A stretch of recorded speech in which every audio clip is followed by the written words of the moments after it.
जय हिंद प्यारे विद्यार्थियों, स्वागत है आपका एक ही लक्ष्य कंपटीशन एकेडमी में। मैं विनोद परमार आप सभी का हार्दिक स्वागत करता हूं। प्यारे विद्यार्थियों, जैसा कि आप सब जानते हैं, हमने अग्निवीरों के अकॉर्डिंग अभी उनके एग्ज़ाम को देखते हुए, हालांकि सभी एग्ज़ाम में काम आने वाली चीज़ें हैं, हमने प्राचीन भारत के इतिहास को डिस्कस किया था, थ्योरी सेक्शन को डिस्कस किया था। आइए अब हम आगे बढ़ते हैं और आज हम डिस्कस करेंगे इनके प्रश्नों को, है ना, जो कि बड़े महत्वपूर्ण हैं। ठीक है ना, चलिएगा। देखिएगा, सबसे पहला प्रश्न आपको स्क्रीन पे दिख पा रहा होगा, विशाल स्नानागार कहाँ मिला था, है ना। देखिएगा, सिंधु घाटी सभ्यता में प्यारे बच्चों हड़प्पा, लोथल, मोहनजोदड़ो, चन्हुदड़ो। तो आप सब जानते हैं कि जो मोहनजोदड़ो नामक स्थान है, ठीक, जिसे मृतकों का टीला भी कहा जाता है, यहाँ से महान स्नानागार मिला था। क्लियर ना, ये वेरी वेरी इंपॉर्टेंट है। जो लोथल है प्यारे बच्चों, ये सिंधु घाटी सभ्यता के बंदरगाह का नाम था, वेरी वेरी इंपॉर्टेंट है ना। मोहनजोदड़ो जो है आपका, वो सिंधु नदी के किनारे पर बसा हुआ था। सिंधु नदी में बाढ़ आने के कारण ये समाप्त हो गया। ठीक है ना। हड़प्पा की हम बात करें, हड़प्पा जो है आपका रावी नदी पर बसा हुआ प्यारे बच्चों, वेरी वेरी इंपॉर्टेंट है। चन्हुदड़ो जो होता है वो पाकिस्तान में आता है। अच्छा, इसमें एक और प्रश्न यही बन सकता था कि इन चारों स्थानों में से कौन सा स्थान है जो भारत में है। तो लोथल भारत में है और ये तीन जो आपके अन्य दिए हुए हैं ये आपके पाकिस्तान में है, आपको ध्यान रखना है। क्लियर ना। आइए आगे बढ़ते हैं हम लोग। सिंधु घाटी के लोगों की एक महत्वपूर्ण रचना निम्न में से किसकी मूर्ति थी। मतलब सिंधु घाटी सभ्यता के लोगों ने किस मूर्ति को उन्होंने बनाया था जो वहाँ पर मिली है। नटराज, नृत्य करती हुई बालिका, बुद्ध, नरसिम्हा। तो प्यारे बच्चों, इसमें जो बताया गया आपका, ठीक है ना, इसे माना जाता है कि जो नटराज की मूर्ति है, मतलब ठीक है ना, इस प्रकार की मूर्ति सिंधु घाटी सभ्यता में देखने को मिली है, वेरी वेरी। अच्छा, एक और चीज़ आपको ध्यान रखना है कि इसमें अधिकांश जो मूर्तियाँ मिली है वो मतलब महिलाओं की मिली है। तो इससे अनुमान लगाया जाता है कि सिंधु घाटी सभ्यता के जो लोग थे आपके, वो मतलब उस समय में जो मातृ सत्ता हुआ करती थी। क्लियर ना। अगला प्रश्न, उस राज्य का नाम बताइए जिसने पहली बार युद्ध में हाथियों का इस्तेमाल किया। तो प्यारे बच्चों, आपको पता होना चाहिए, जो मगध साम्राज्य था आपका, उसने पहली बार युद्ध में हाथियों का उपयोग किया था, वेरी वेरी इंपॉर्टेंट है। क्लियर ना। अवंती उज्जैन का नाम है, आप सब जानते हैं। आगे बढ़ते हैं हम लोग अगले प्रश्न की ओर। सिंधु घाटी सभ्यता का बंदरगाह का नाम क्या था, अभी हमने डिस्कस किया था। कालीबंगा, लोथल, रोपड़, मोहनजोदड़ो। तो प्यारे बच्चों, जो लोथल है वो सिंधु घाटी सभ्यता का प्रमुख बंदरगाह था। कालीबंगा जो राजस्थान में आता है, रोपड़ जो कि पंजाब में आता है, मोहनजोदड़ो जो कि पाकिस्तान में आता है। क्लियर ना। ये आपको कालीबंगा मतलब कांच की चूड़िया, इसका अर्थ होता है। क्लियर ना। मोहनजोदड़ो का मृतकों का टीला, महान स्नानागार भी यहाँ से मिला, अपन ने पढ़ा है। सिंधु सब अर्थव्यवस्था की ताकत क्या थी, तो कृषि प्यारे बच्चों, अपन ने पढ़ा ही था कि कृषि जो क्षेत्र था आपका, वो कृषि और पशुपालन जो है, कृषि विशेष करके आपका इसका अर्थव्यवस्था का मतलब कि इसके कमाई का मेन जरिया था। क्लियर। सिंधु सभ्यता के घर किसके बनाए जाते थे, तो प्यारे बच्चों ईंटों के, है ना, अपन ने पढ़ा था पक्की ईंटों के। तो हमने बोला इसे एक शहरी सभ्यता। हड़प्पा सभ्यता से अभी तक किस धातु की प्राप्ति नहीं हुई है, तांबा, स्वर्ण, चांदी और लोहा। तो आपको ध्यान रखना है, यहाँ पर लोहा जो है अब आपका वैदिक काल में आता है ना, कि जो है सिंधु घाटी सभ्यता के समय आता है। ठीक है ना, ये आपको ध्यान रखना है। अगला प्रश्न है, हड़प्पा और मोहनजोदड़ो अब विलुप्त हो गए हैं, ऐसे कथन दे रखा है। ऐसा कथन है, ऐसा रीज़न दिया है, वे उत्खनन के दौरान प्रकट हुए हैं। देखिए, दोनों चीज़ें सही हैं अपने आप में। क्यों, हड़प्पा और मोहनजोदड़ो वर्तमान में नहीं है, ये आप सब जानते हैं, समाप्त हो चुके हैं। और जब बताया था आपको, कराची और लाहौर के बीच में एक सड़क बनाई जा रही थी, उस समय में इनके प्रतीक जो है आपके देखने को मिले थे। क्लियर ना, ये आपको ध्यान रखना है। तो ये आपका क्या आएगा आंसर, ए व आर दोनों सही है, और आर जो है इनका सही स्पष्टीकरण है, वेरी वेरी इंपॉर्टेंट। प्रसिद्ध गायत्री मंत्र कहाँ से लिया गया, तो आप सब जानते हैं कि जो ऋग्वेद है, ऋग्वेद के तीसरे मंडल से गायत्री मंत्र को लिया गया है, वेरी वेरी इंपॉर्टेंट है। अगला है, किसकी सेना ने ग्रीक शासक सिकंदर के साथ जन्मदिवस युद्ध लड़ा था। तो आपको ध्यान रखना है, एमबी, चंद्रगुप्त मौर्य, पोरस और घृणन।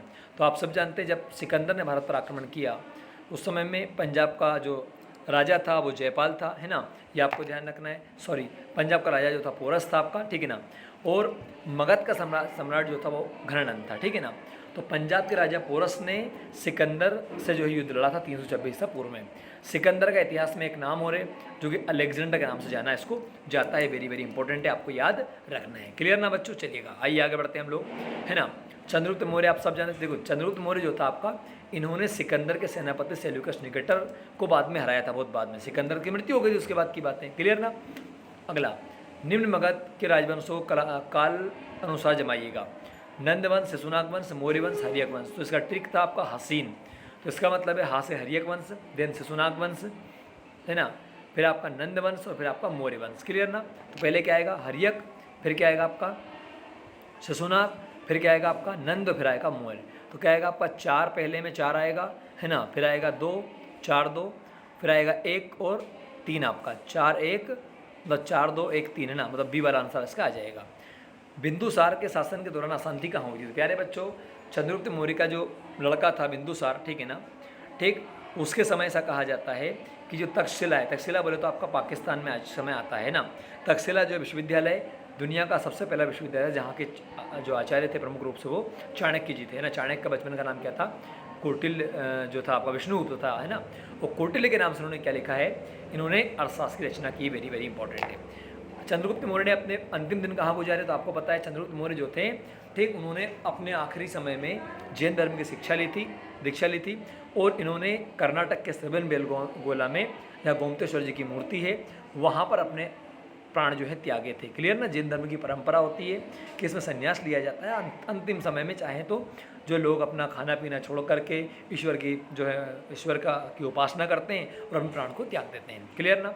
अगला प्रश्न है हमारा, देव नाम प्रियदर्शी के नाम से कौन विख्यात था? तो अशोक जो है उसे जो है बौद्ध ग्रंथों में देव नाम प्रियदर्शी के नाम से कहा गया है, आपको ध्यान रखना है। आगे, इंडिका किसने लिखी है? तो प्यारे बच्चों, इंडिका जो है वो मेगास्थनीज की पुस्तक का नाम है और मेगास्थनीज जो था आपका ये सेल्यूकस निकेटर के दरबार में था, ठीक है ना। उसका राजदूत था जो कि कहाँ पर आया था? भारत आया था और भारत आकर के ये चंद्रगुप्त मौर्य के दरबार में रहा था। Megasthenes, indica, very very important प्यारे बच्चों। फयान यहाँ पे दे रखा है। फयान जो था आपका ये चंद्रगुप्त द्वितीय के शासनकाल में भारत आया था, है ना।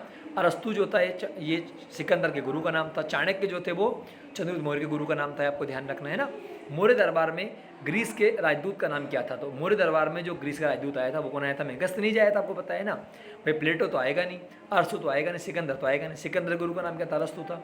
अशोक ने किस बौद्ध साधु से प्रभावित होकर बौद्ध ग्रहण किया था? तो आपको ध्यान रखना, चीन से एक व्यक्ति आया था जिसका नाम था उपगुप्त। तो उपगुप्त की बातों में आकर के कलिंग युद्ध के बाद सम्राट अशोक ने अपने हथियारों को त्याग दिया था। वेरी वेरी इंपॉर्टेंट है। क्लियर ना। आइए आगे बढ़ते हैं। अर्थशास्त्र के लेखक किसके समकालीन थे? तो अर्थशास्त्र की रचना कौटिल्य ने की। कौटिल्य मतलब चाणक्य, मतलब जो है चंद्रगुप्त के गुरु। तो अशोक, चंद्रगुप्त मौर्य, समुद्रगुप्त, चंद्रगुप्त द्वितीय। तो इसे प्रथम रूप से क्या आएगा आपका? चंद्रगुप्त मौर्य आएगा। उनके समकालीन थे, हम कह सकते हैं उनके गुरु थे ये प्रधानमंत्री भी थे उनके जब शासक बनने के बाद में। किस प्रसिद्ध शासक ने शिलालेखों को जनक कहा जाता है? तो आपको ध्यान रखना है, सम्राट अशोक जो थे आपके, उन्हें जो है क्या कहा जाता है? शिलालेखों का जनक कहा जाता है। इन्होंने अपने विचारों को देने के लिए शिलालेख, स्तंभलेख, गुहालेखों को बनवाया था। क्लियर ना। ये आपको ध्यान रखना है। आगे बढ़ते हैं। मौर्य वंश के तत्काल बाद किस वंश ने शासन किया? तो सातवाहन, शुंग, नंद और कर्ण। तो वेरी वेरी इंपॉर्टेंट प्रश्न है बच्चों, यह आएगा शुंग वंश, है ना। तो पुष्यभूति शुंग जो है आपका, ठीक है ना, उसने मौर्य वंश के अंतिम शासक बृहदत्त को की हत्या करके वो यहाँ पे नया वंश स्थापित किया था ना। ये वंश जो है आपके ब्राह्मण वंश माने जाते हैं। क्लियर ना। जो सतना में भरूच स्तूप है उसका निर्माण भी जो है आपका पुष्यभूति शुंग ने करवाया था, आपको ध्यान रखना है। पतंजलि की हम बात करें, जो योग दर्शन के प्रवर्तक है पतंजलि, वो भी शुंग वंश के दरबारी थे, आपको ध्यान रखना है। वेरी वेरी इंपॉर्टेंट है। क्लियर ना।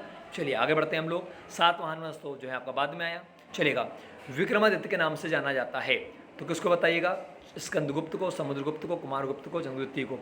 चंद्रगुप्त द्वितीय को जो है आपका विक्रमादित्य के नाम से जाना जाता है। वेरी वेरी इंपॉर्टेंट है, आप याद रखिएगा, है ना। इनके समय को जो है साहित्य और कला का स्वर्ण युग कहा गया है। वेरी वेरी इंपॉर्टेंट है, ध्यान रखिएगा।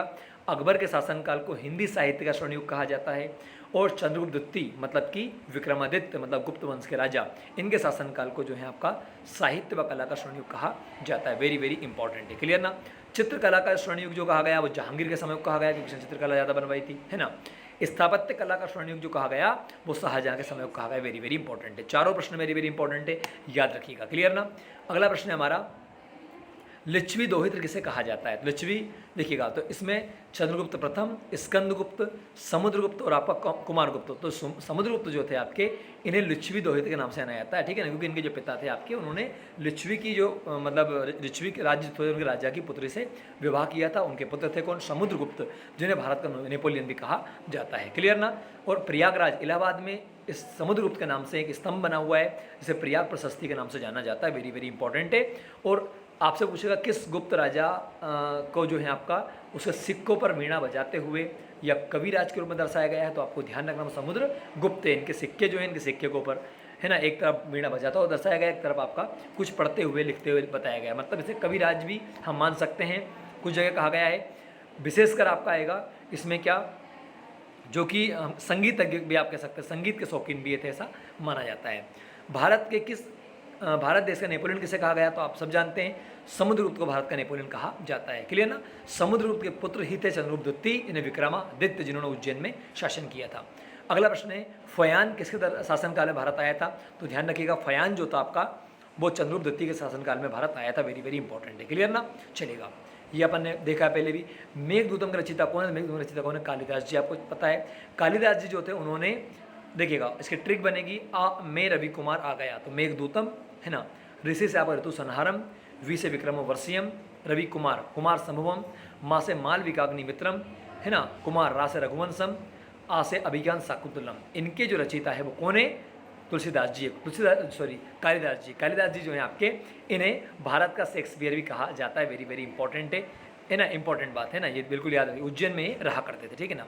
आगे हम बात करते हैं वराहमिहिर कौन थे। वराहमिहिर जो थे आपके एक पावर शासन थे, गलत, इसमें सरल थे नहीं, एक खगोल शास्त्री माने जाते हैं। ये भी चंद्रगुप्त द्वितीय के दरबारी थे। अब देखिएगा गुप्त वंश में चंद्रगुप्त द्वितीय जो थे उन्होंने नवरत्न को रखा था। उनके नवरत्न में जो है आपका हम कह सकते हैं काला धन, बेघटक, 6 अंश बराबर है। कालिदास है ना, धनवंतरी है ना, महान चिकित्सक थे। वेरी वेरी इंपॉर्टेंट है। कालिदास जी कवि थे, आपको ध्यान रखना है।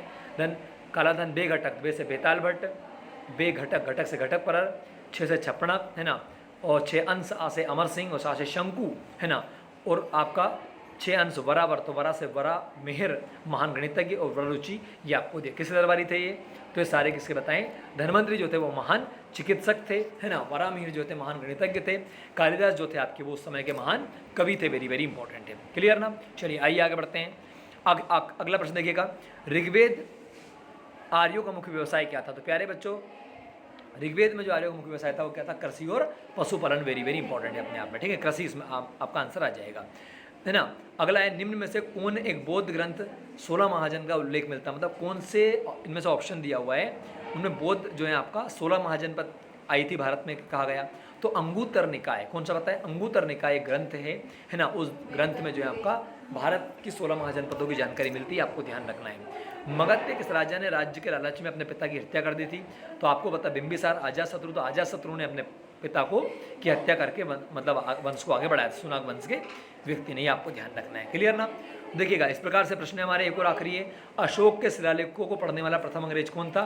तो आपको ध्यान रखना है जेम्स प्रिंसेप जो था आपका, इसने अशोक के शिलालेखों को सबसे पहले पढ़ा था, जबकि जो फैंथेलर था इसने सबसे पहले इसने खोज की थी, अपन ये कह सकते हैं। क्लियर ना। ये वेरी वेरी इंपॉर्टेंट है। क्लियर ना।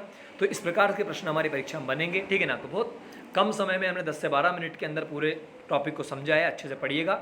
अगला वीडियो में आपके लिए मध्यकालीन भारत के इतिहास के ऊपर लेकर आऊँगा। धन्यवाद। जय हिंद, जय माँ भारती। पढ़ते रहिए, बढ़ते रहिए, और सभी एग्जाम्स के लिए काम है। Thank you so much.